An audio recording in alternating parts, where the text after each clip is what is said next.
प्रभो नमः शिवाय महारुद्राय हे बाबा धवलेश्वराय वालालिंगाय नमो नमः। दीपं ज्योति परं ब्रह्म दीपं ज्योति जनार्दनः दीपहरतु मे पापो पूजा दीप नमस्तुते। मृत्युंजय ठाकुरे धवलेश्वराय वालालिंगाय नमो नमः। संसार सुखी रखंतु।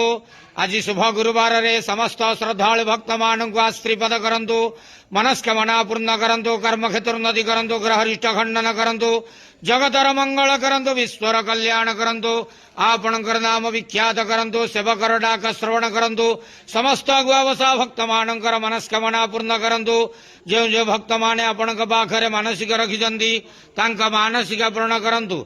धवलेश्वराय वालालिंगाय नमो नमः। संसार सुखी रखंत आनंद के वार हरि बोलो। आज शुभ गुरुवार रे समस्त श्रद्धालु भक्त मानक आश्रीपद करंत आनंद के वार हरि बोलो। धवलेश्वराय वालालिंगाय नमो नमः।